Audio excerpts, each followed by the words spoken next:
அனைத்து ஆசிரியர்களுக்கும் வணக்கம். இன்றைக்கி நம்ம பார்க்க போகிற வகுப்பு 10ஆம் வகுப்பு தமிழ் இயல் 2 இலக்கணம் தொகைநிலை தொடர்கள். சொற்றொடர். சொற்கள் பல தொடர்ந்து நின்று பொருள் தருவது சொற்றொடர் அல்லது தொடர் எனப்படும். சொற்கள் பல தொடர்ந்து நின்று பொருள் தருவது.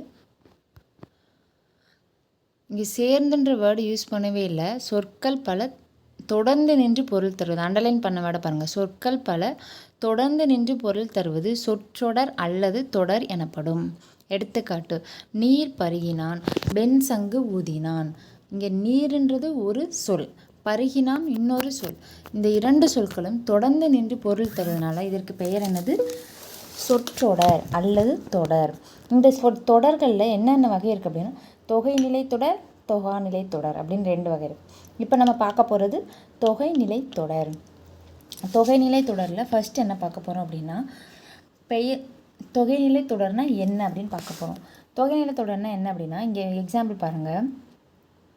நீர் பருகினான். இந்த நீர் அப்படின்றது ஒரு பெயர்ச்சொல், பருகினான் அப்படின்றது ஒரு வினைச்சொல். இதை தான் இங்கே சொல்கிறாங்க. பெயர் சொல்லோடு வினைச்சொல்லும் இன்னொரு பெயர் சொல்லும் கூட சேரலாமா? பெயர் சொல்லோடு வினைச்சொல்லும் பெயர் சொல்லும் சேரும் தொடரின் இடையில். இப்போ இந்த நீர் பருகினான் அதுக்கு இடையில பாருங்கள், வேற்றுமை உருபுகளோ வினை பண்பு முதலீட்டின் உருபுகளோ தொக்கி, தொக்கின என்னது? மறைந்து, 2 அல்லது அதற்கு மேற்பட்ட சொற்கள் ஒரு சொல் போல் நிற்குமானால் அதனை தொகைநிலை தொடர் என்று கூறுவர். எடுத்துக்காட்டு: கரும்பு தின்றான். இப்போ இங்கே என்ன சொல்கிறாங்க? நீர் பருகினான், கரும்பு தின்றான். இந்த 2 வார்த்தையும் பாருங்கள். நீர் பருகினான், கரும்பு தின்றான். இங்கே நீர், கரும்பு இது என்னது? ஒரு பெயர்ச்சொல். பருகினான், தின்றான் இது 2 என்னது? ஒரு வினைச்சொல். இப்போ இந்த 2 ஒரு பெயர் சொல்லோட இன்னொரு வினைச்சொல் சேருது. அப்படி இல்லைன்னா இன்னொரு பெயர் சொல் சேரலாம். இடையில் இப்போ கரும்பு தின்றான் 2 பாருங்கள். இடையில் ஏதாவது வேர்டு இருக்கா? ஒரு வேர்டும் கிடையாது. வேற்றுமை உருபு கிடையாது. வினை உருபுகள் பண்பு முதலீட்டின் உருபுகள் மறைந்திருக்கு, எதுவுமே இல்லை. நம்ம என்ன சொன்னோம்? மறைந்து நின்று பொருள் தருது அப்படின்னா என்ன அர்த்தம்? இங்கே நேராக கண்ணுக்கு புலப்படாது, பட் மறைந்து. தொக்கினது மறைந்து நின்று பொருள் தருது. அது 2 இல்லாமல் அது 2 சொல்ல என்ன பண்ணுது? ஒரே சொல் போல் நிற்குது. அதை தான் இங்கே சொல்கிறாங்க. வேற்றுமை உருபுகளோ வினை பண்பு முதலவற்றின் உருபுகளோ தொக்கி, மறைந்து, 2 அல்லது அதுக்கு மேற்பட்ட சொற்கள் ஒரு சொல் போல் நிற்குமானால் அதனை தொகைநிலை தொடர் என்று கூறுவர். மேற்கண்ட தொடர் பாருங்கள். கரும்பை தின்றான் என்னும் பொருளை உணர்த்துகிறது. இத்தொடரில் உள்ள 2 சொற்களுக்கும் நடுவில் ஐ என்னும் உருபு மறைந்து நின்று அப்பொருளை தருகிறது. வெளிப்பட நம்ம பார்த்தோன்னா ஒரு உருவு தெரியாது, பட் ஐ என்று அங்கே ஐன்றது என்னது? ஒரு வேற்றுமை உருபு. கரும்பு தின்றானுக்கு மீனிங் என்னது?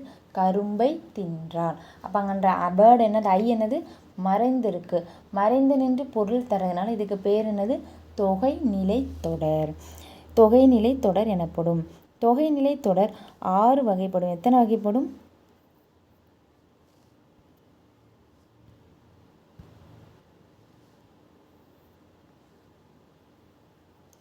தொகைநிலை தொடர் எத்தனை வகைப்படும்? 6 வகைப்படும். ஞாபகம் வச்சுக்கோங்க, 6 வகைப்படும். ஃபஸ்ட்டு பார்க்க போகிறது வேற்றுமை தொகை. அந்த 6 என்னென்னு கேட்டால் வேற்றுமை, வினை, பண்பு, உவமை, உம்மை, அன்மொழி தொகை. இப்போ நம்ம ஃபஸ்ட்டு என்ன பார்க்க போகிறோம்? வேற்றுமை தொகை. ஃபஸ்ட்டு என்ன வரும்? வேற்றுமை தொகை. அதற்கு எடுத்துக்காட்டு: மதுரை சென்றார். மதுரை சென்றார் அப்படின்னா உங்களுக்கு பொருள் புரியுது. பட் இந்த 2 சொல்ல என்ன பொருளுது? ஒரே சொல் பொருளை உணர்த்துது. 2 பொருளும் தொடர்ந்து என்று என்ன பண்ணுது? ஒரு பொருளை உணர்த்துது.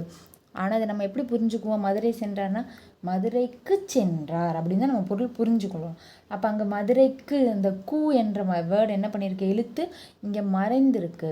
கூ என்ற எழுத்து மறைந்து நின்று பொருள் தருவதனால் இது என்ன தொகை? வேற்றுமை தொகை. கூ என்பது என்னது? 4ஆம் வேற்றுமை உருபு.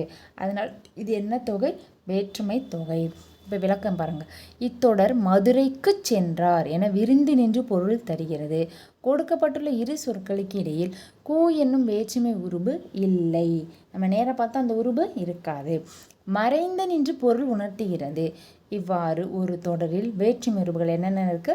ஐ, ஆள், கூ, இன், அது, கண் ஆகியவற்றில் ஒன்று மறைந்து நின்று பொருள் உணர்த்துவது வேற்றுமை தொகை எனப்படும். இந்த உருபுல ஏதோ ஒரு உருபு மறைஞ்சு நின்று பொருள் உணர்த்தும். அப்படியானால் அதற்கு பெயர் வேற்றுமை தொகை. ஃபஸ்ட்டு நம்ம சொற்றொடர்னா என்னென்னு பார்த்தோம். அந்த சொற்றொடரில் 2 பார்த்துருக்கோம். ஒன்று தொகைநிலை, இன்னொன்று தொகாநிலை. இப்போ நம்ம பார்த்துட்ருக்கிறது தொகைநிலை. இந்த தொகைநிலையில் எத்தனை வகை இருக்குது? 6 வகை. நம்ம இப்போ பார்த்தது வேற்றுமை தொகை.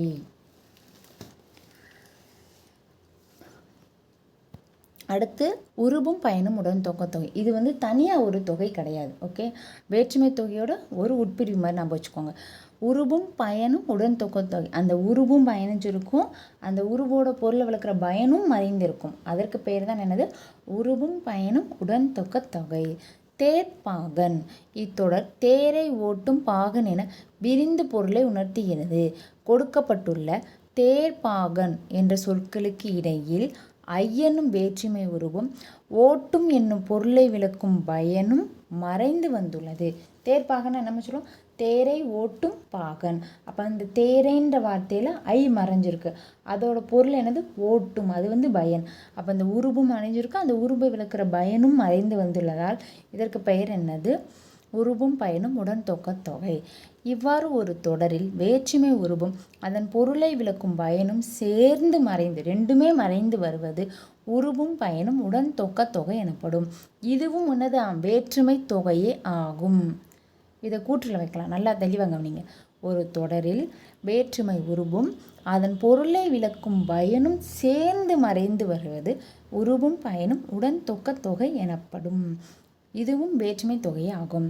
தமிழ் தொண்டு. தேர்ப்பாகன் உருபும் பயனும் உடன் தொகை. இப்போ என்ன பார்க்குறோம்? தமிழ் தொண்டு. தமிழ் தொண்டுன்னு என்ன பண்ணணும்? தமிழுக்கு செய்யும் தொண்டு. அப்போ கூன்றது என்னது? 4ஆம் வேற்றுமை உருபு. அந்த செய்யும்ன்றது அதோட பயன். அப்போ இது என்னது? 4ஆம் வேற்றுமை உருபும் பயனும் உடன் தொகை. 4ஆம் வேற்றுமை உருபும் பயனும் உடன் தொகை. இப்போ தான் 2வது பிரிவு போகிறோம். ஃபஸ்ட்டு வேற்றுமை தொகை பார்த்து முடிச்சிட்டோம். 2வது வினை தொகை. வினைத்தொகைன்னு என்னென்னு பாருங்கள். காலம் காட்டும் இடைநிலையும் பெயரச்ச விகுதியும் மறைந்து நிற்க வினைப்பகுதியை தொடர்ந்து ஒரு பெயர் வந்து ஒரு சொல்லை போல் நடப்பது வினைத்தொகை எனப்படும். காலம் கறந்த பெயரெச்சம் வினைத்தொகை ஆகும். இந்த லாஸ்ட் வேர்டு இருக்குல்ல, காலம், நான் பிராக்கெட் பண்ணுங்க. காலம் கறந்த பெயரெச்சம். ஆப்ஷன் கேட்கலாம். வினைத்தொகை, பண்புத்தொகை, உம்மைத்தொகை. நம்மளுக்கு தெரிஞ்சிருக்கணும். காலம் கறந்த பெயரெச்சம் என்னது? வினை தொகை. அப்புறம் ஒரு இதில் முக்கியமான ஒரு வார்த்தை கவனிக்கணும். வினைப்பகுதியை தொடர்ந்து, இந்த 2வது வார்த்தை பாருங்கள். 2வது லைனில் நான் அண்டர்லைன் பண்ணுறேன். வினைப்பகுதியை தொடர்ந்து ஒரு பெயர் வந்தால் மட்டும்தான் என்னது? வினைத்தொகை வரும். வினைப்பகுதியை தொடர்ந்து பெயர் வரணும். அப்போ தான் அந்த வார்த்தை என்னன்னு நம்ம சொல்லலாம்? வினைத்தொகைன்னு சொல்லலாம். இது ரெண்டுமே இங்கே முக்கியமாக நீங்கள் கவனிச்சுக்கணும். காலம் காட்டும் இடைநிலையும் பெயரச்ச விகுதியும் மறைந்து நிற்கும். அப்போ வினைத்தொகையில் எந்த இது மறைந்து இருக்கும்? காலம் காட்டும் இடைநிலையும் பெயரச்ச விகுதியும் மறைந்து நிற்கும். இது வந்து ஃபஸ்ட்டு பாயிண்ட். காலம் காட்டப்போ வினைத்தொகையில் மறைந்து நிற்பவை காலம் காட்டும் இடைநிலையும் பெயரச்ச விகுதியும். வினைப்பகுதியை தொடர்ந்து ஒரு பெயர் சொல் வரும். காலம் கறந்த பெயரெச்சம் வினைத்தொகை. எடுத்துக்காட்டு: வீசு தென்றல் கொள் களிறு. வீசு தென்றல் கொள் களிறு. இதை நம்ம பிரித்து பார்த்தோம் அப்படின்னா, வீசு கொள் என்பவை வினைப்பகுதிகள்.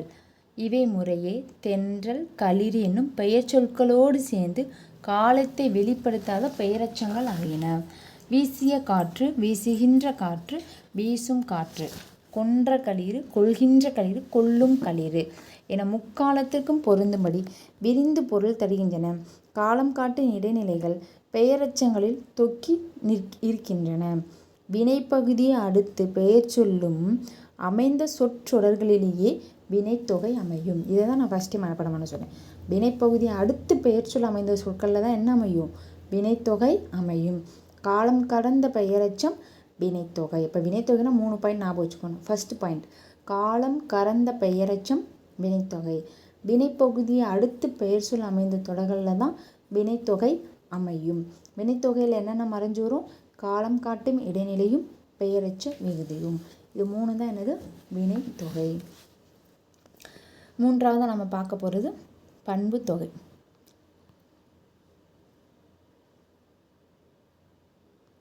நிறம், வடிவம், சுவை, அளவு முதலானவற்றை உணர்த்தும் பண்பு பெயருக்கும் அது தழுவி நிற்கும் பெயர் சொல்லுக்கும் இடையில் மையெனும் பண்பு விகுதியும் ஆகிய, இது மைன்றது ஒரு பண்பு விகுதி, ஆகிய ஆன எனும் பண்பு உருபுகளும் மறைந்து வருவது பண்பு தொகை எனப்படும். அப்போ பண்பு தொகைன்னு டெஃபினிஷன் என்னது? ஒரு பண்பு பெயர் இருக்கும், அது ஒரு பெயர் சொல். அந்த பெயர் சொல்லுக்கு இடையில என்ன விகுதி மறைஞ்சிருக்கும்? மை. மைன்றது என்னது? பண்பு விகுதி. அப்படி இல்லை அப்படின்னா ஆகிய ஆன அந்த இரு வார்த்தைகள் என்னது? பண்பு உருபுகள். அப்போ பண்பு பெயருக்கும் அது தழுவி நிற்கும் பெயர் சொல்லுக்கும் பண்பு பெயருக்கும் நம்ம படிக்க போகிறது என்னது? பண்பு தொகை. அப்போ பண்பு பெயருக்கும் அது தழுவி நிற்கும் பெயர் சொல்லுக்கும் இடையில் மை. மை என்பது என்னது? பண்பு விகுதி. ஆன ஆகிய இந்த இரு வார்த்தை என்னது? பண்பு உருபு. மைன்றது பண்பு விகுதி, ஆன ஆகிய என்பது பண்பு உருபுகள். இது ரெண்டும் மறைந்து வருவது என்னது? பண்பு தொகை. எடுத்துக்காட்டு, செங்காந்தல், செம்மையாகிய காந்தல். வட்ட தொட்டி, வட்டமான தொட்டி. இன்மொழி, இனிமையான மொழி. இப்போ பாருங்கள், செங்காந்தல். இப்போ நம்ம என்ன பண்ணலாம்? செம்மையாகிய காந்தல். இப்போ இங்கே மையும் ஆகிய அந்த ரெண்டும் இங்கே பாருங்கள், செம்மை அந்த மை விகுதி, ஆகியன்றது பண்பு உருபு. இது ரெண்டுமே மறைஞ்சு வந்திருக்கு. அப்போ இது என்ன வார்த்தை? பண்பு தொகை. அடுத்து வட்ட தொட்டி, வட்டமான தொட்டி. ஆனன்றது பண்பு உருபு. இந்த வட்டமான பாருங்கள், ஆனன்றது என்னது? பண்பு உருபு. அது இங்கே என்ன பண்ணியிருக்கு? மறைஞ்சு வந்துருக்கு. அப்போ இது என்ன வார்த்தை? பண்பு தொகை. இன்மொழி, இனிமையான மொழி. மை விகுதி ப்ளஸ் ஆனன்ற பண்பு ரெண்டுமே மறைஞ்சு வந்திருக்கு. அடுத்து இரு பெயரொட்டு பண்பு தொகை.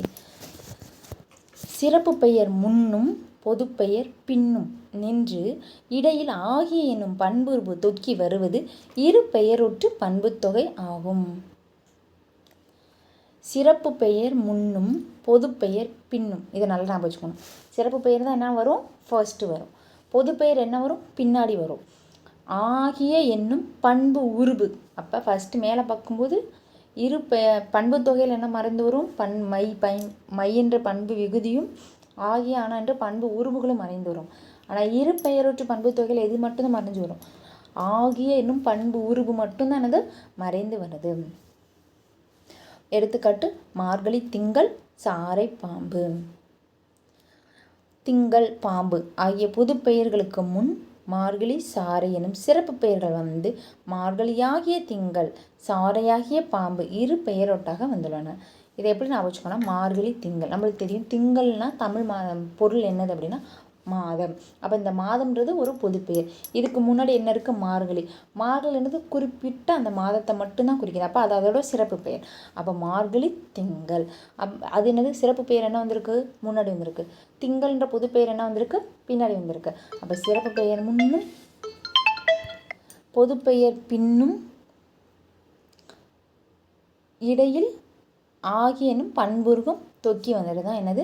இரு பெயரொட்டு பண்பு தொகை ஆகும். அடுத்து நம்ம பார்க்க போகிறது உவமை தொகை. உவமை தொகைன்னு என்னது? உவமைக்கும் பொருளுக்கும் இடையில் உவம உருபு மறைந்து வருவது உவமை தொகை எனப்படும். உவமைக்கும்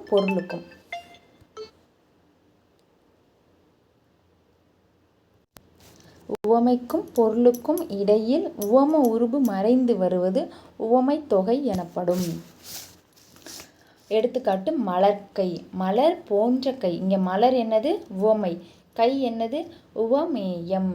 இடையே போன்ற என்னும் உவம உருபு மறைந்து வந்துள்ளது. மலர்கைன்னா என்னது? மலர் போன்ற கை. மலர்ன்றது உவமை, கைன்றது உவமேயம். இடையே போன்ற என்னும் உவம உருபு மறைந்து வந்துள்ளது. இப்போ மலர்ன்றதை நம்ம என்ன பண்ண போகிறோம்? உவமை. கைன்றது ஓமேயம். நம்ம எதை எடுத்துக்காட்டாக சொல்ல போகிறோமோ அது என்னது? உவமை. நம்ம எதுக்கு உவமையாக எடுத்துக்காட்டாக சொல்கிறோமோ அது உவமேயம். இங்கே கையின்றது உவமேயம். கையை தான் எது மாதிரி இருக்குன்னு சொல்கிறோம்? பூ மாதிரி இருக்குன்னு சொல்கிறோம். அப்போ அந்த பூ என்னது? உவமை. கைன்றது உவமேயம். நம்ம எடுத்துக்காட்டாக எதை வெளியிருந்து சொல்கிறோமோ அதுதான் உவமை. கை உவமேயம். இடையிலேருந்து போன்ற அது உவம உருவு மறைஞ்சு வந்திருக்கு. மலர் கை, மலர் போன்ற கை. இந்த இடையே என்னது? போன்ற என்னும் உவம உருவு மறைந்து வந்துள்ளது. இப்போ மறைஞ்சு வந்துட்டாலே அது என்ன தொகை? உவமை தொகை. அடுத்து ரெண்டுமே ஈஸி. உம்மை தொகை. இரு சொற்களுக்கும் இடையிலும் என்னும் இடைச்சொல் மறைந்து வருவது உம்மை தொகை. அப்போ உம்முன்றது என்னது? இடைச்சொல். நம்மளுக்கு இதை கூட கேள்வி கேட்கலாம். அசைச்சொல், இடைச்சொல், உரிச்சொல் அந்த மாதிரி கேட்கலாம். அப்போ நம்ம இது என்னது? இடைச்சொல். மறைந்து வருவது உம்மை தொகையாகும். உம்மை தொகை எண்ணல், எடுத்தல், முகத்தல், நீட்டல் எனும் 4 அளவு பெயர்களை தொடர்ந்து வரும். அப்போ உம்மை தொகை எதை தொடர்ந்து வரும்? எண்ணல், எடுத்தல், முகத்தல், நீட்டல். எண்ணல், எடுத்தல், முகத்தல், நீட்டல் என்னும் 4 அளவு பெயர்களை தொடர்ந்து வரும். இங்கே பாருங்க, அண்ணன், தம்பி, தாய், சேய். இதை நம்ம எப்படி படிக்கணும்? அண்ணனும் தம்பியும் தாயும் சேயும் என விருந்து நின்று பொருளை உணர்ந்தது. அந்த என்ற இடைச்சொல் மறைந்து வந்திருக்கு. அதனால இதன் பொருள் என்னது? உம்மை தொகை. அடுத்து அன்மொழி தொகை. அன்மொழி தொகைன்னா என்னென்னா வேற ஒன்றும் கிடையாது. நம்ம இப்போ என்னென்ன பார்த்தோம்? வேற்றுமை தொகை, வினைத்தொகை, பண்பு தொகை, ஊமைத்தொகை, உம்மைத்தொகை. இது அல்லாத, இவை 5ம் அல்லாத வேறு சொற்கள் மறைந்து நின்று பொருள் தருவது அன்மொழி தொகை. எடுத்துக்காட்டு, சிவப்பு சட்டை பேசினார், முறுக்கு மீசை வந்தார். சிவப்பு சட்டை பேசினார்னா அந்த சிவப்பு சட்டை அணிந்த நபரை குறிக்குது. முறுக்கு மீசை உடையவரை குறிக்குது. அப்போ இந்த இதில் நம்ம வேற்றுமையோ வினை பண்பு போன்ற எந்த உறுப்புகளும் மறைந்து வரல. இவை அல்லாத வேறு சில சொற்கள் மறைந்து நின்று பொருள் உணர்த்தது. அதனால் இதன் பெயர் என்னது அப்படின்னா அன்மொழி தொகை. ஓகே ஃப்ரெண்ட்ஸ், அப்போ நம்ம இன்னைக்கு பார்த்தது சொற்றொடர். சொற்றொடர்னா என்னது? சொற்கள் பல தொடர்ந்து நின்று பொருள் தருவது. அதில் இப்போ ஃபஸ்ட்டு நம்ம பார்த்தது தொகைநிலை தொடர். தொகைநிலை தொடர் எத்தனை வகைப்படும்? 6 வகைப்படும். இதில் ஏதாவது உங்களுக்கு டவுட்னா கேளுங்க. Thank you teachers.